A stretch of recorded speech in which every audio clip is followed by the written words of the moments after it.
حضرت ابراہیم علیہ السلام ہی وہ نبی ہیں جنہوں نے اللہ کے حکم سے خانہ کعبہ تعمیر کیا۔ آج وہاں دنیا جانے کو ترستی ہے۔ ایک وقت تھا جب وہاں پہ کوئی بھی نہیں تھا، تو حضرت ابراہیم علیہ السلام اللہ تعالیٰ کے حکم سے اپنے بیٹے اسماعیل علیہ السلام کو اور اپنی بیوی حضرت سیدہ ہاجرہ علیہ السلام کو اللہ کے حکم سے وہاں لے کر گئے اور وہاں چھوڑ دیا۔ وہاں آپ نے پھر دعا مانگی۔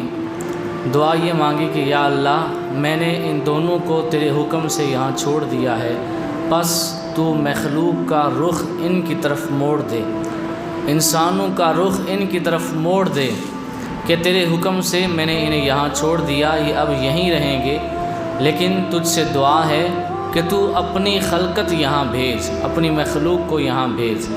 پھر آج وہ وقت آ گیا ہے کہ ہر کوئی وہاں جانے کو، وہاں رہنے کو ترستا ہے۔ ایک وقت تھا کہ وہاں صرف وہ دونوں ماں بیٹا ہی تھے، وہاں اور کوئی بھی نہیں تھا۔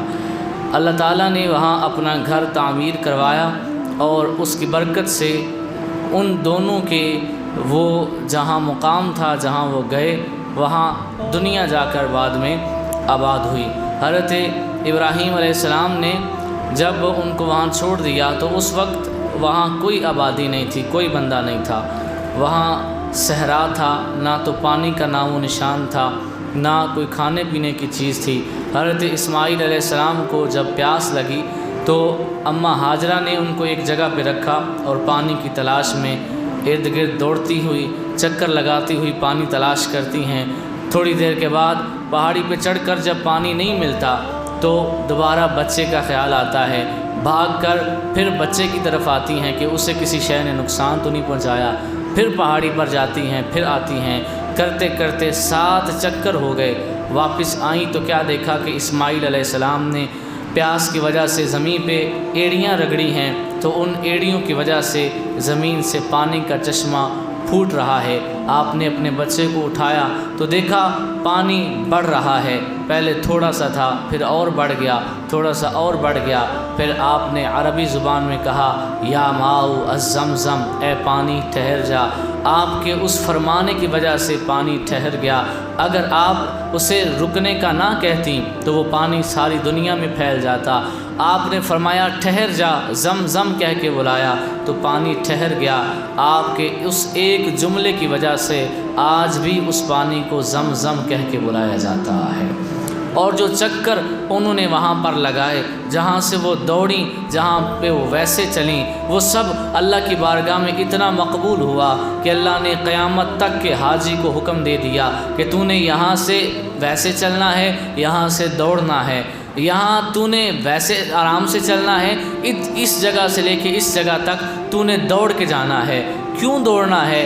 اللہ کی وہ بندی جو اللہ کی ولیہ تھیں حضرت ہاجرہ، وہ تو پانی کی وجہ سے دوڑ رہی تھیں۔ آج کا جو حاجی دوڑتا ہے اس کے تو پاس وہاں آب زمزم کے کولر لگے ہوتے ہیں، اسے پانی کے لیے تو دوڑنے کی ضرورت ہی نہیں پڑتی، وہ کیوں دوڑ رہا ہے؟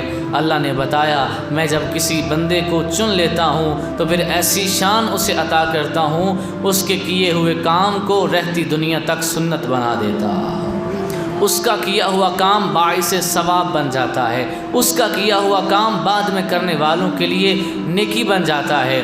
تو حضرت ہاجرہ علیہ السلام کی اس سنت پر قیامت تک جو بندہ چلتا ہے اسے سنت ادا کرنے کا ثواب ملتا ہے۔ وہ جب عمرہ کرتا ہے یا حج کرتا ہے تو اسے بھی ویسے وہاں سے دوڑنا پڑتا ہے، اسے بھی اتنے چکر لگانے پڑتے ہیں۔ اسی طرح جب حضرت اسماعیل علیہ السلام کو ذبح کرنے کا حکم ملا، حضرت ابراہیم علیہ السلام کو جس وقت یہ حکم ملا، ابراہیم علیہ السلام کو اللہ نے یہ حکم دیا کہ آپ اسماعیل علیہ السلام کو ذبح کریں۔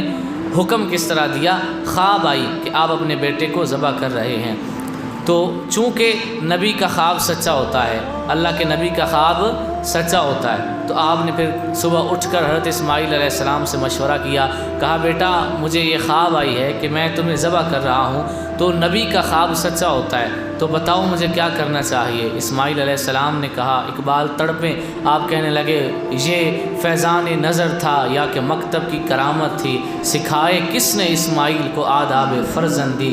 اسماعیل علیہ السلام 7 سال کی عمر میں کہنے لگے جو اللہ نے حکم دیا ہے آپ اسے کر گزریے، ستجدنی انشاءاللہ من الصابرین، اگر اللہ نے چاہا انشاءاللہ آپ مجھے صبر کرنے والوں میں پائیں گے، اللہ نے جو حکم دیا ہے وہ آپ کر گزریے۔ تو حضرت ابراہیم علیہ السلام پھر کیا کرتے ہیں، آپ وہ چھری لیتے ہیں، رسی پکڑتے ہیں اور اپنے بیٹے کو ذبح کرنے کے لیے قربان گاہ کی طرف لے کر جاتے ہیں۔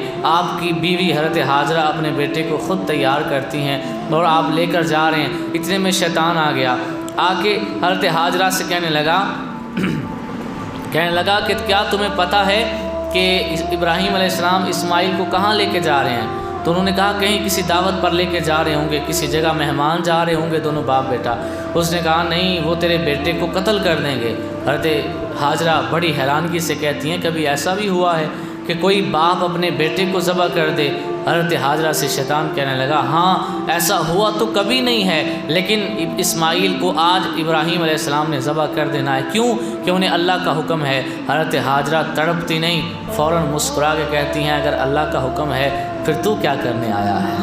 کنکریاں اٹھاتی ہیں، شیطان کو دے مارتی ہیں، شیطان بھاگتا ہے، وہاں سے جاتا ہے اسماعیل علیہ السلام کے پاس، جا کے انہیں ورگلانے کی کوشش کرتا ہے، وہ تجھے ذبح کر دے گا، ابھی تیری عمر ہی کیا ہے، تو نے دیکھا ہی کیا ہے، بڑی باتیں سناتا ہے۔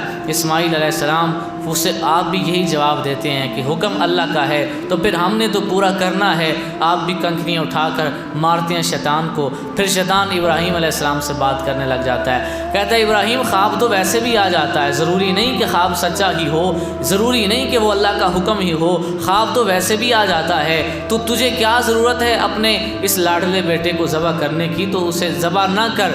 حضرت ابراہیم علیہ السلام کہتے ہیں اللہ کا حکم ہے، میں نے ذبح کرنا ہے، آپ کنکریاں اٹھا کر شیطان کو دے مارتے ہیں۔ آپ دیکھیں حضرت حاجرہ، حضرت ابراہیم، حضرت اسماعیل، یہ تینوں اس کو شیطان کو کنکریاں مارتے ہیں، شیطان نظر آ رہا ہوتا ہے، اس کو کنکریاں مارتے ہیں، قیامت تک کا حاجی جاتا ہے، وہ بھی رمی جمرات کرتا ہے، اسے شیطان نظر نہیں آتا، لیکن اللہ نے اپنے پیاروں کی سنت کو قیامت تک کے لیے حج میں شامل کر دیا، جس نے حج کرنا ہے اس نے شیطان کو کنکریاں ضرور مار کے آنی ہے۔ یہ اللہ کا پیار ہے اپنے پیاروں کے ساتھ۔ اور یہاں سے میں ایک نقطہ آپ کی گوش گزار کرنا چاہتا ہوں، اور محبت کے ساتھ آپ کی طرف سے مجھے سبحان اللہ کی صدا آنی چاہیے۔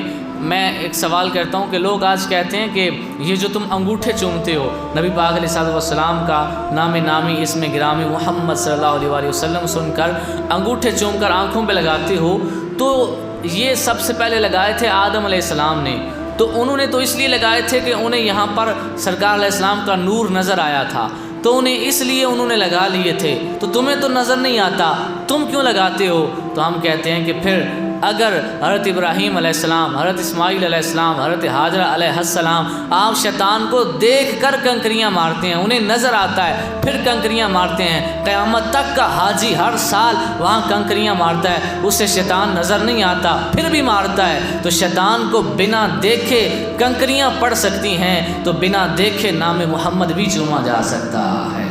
یہ ہمارا ایمان ہے۔ اگر سرکار علیہ السلام کا نور ہمیں نظر نہیں بھی آتا، اگر آدم علیہ السلام کو نظر آیا تھا وہ چوم سکتے ہیں، تو پھر ہم کیوں نہیں چوم سکتے؟ اور یہ ایک علیحدہ مضمون ہے، المسند الفردوس کے اندر باقاعدہ اس کی دلیل موجود ہے۔ میں نے صرف یہاں سے ایک نقطہ اخذ کرنا تھا، واپس اپنے موضوع کی طرف آتے ہیں۔ جب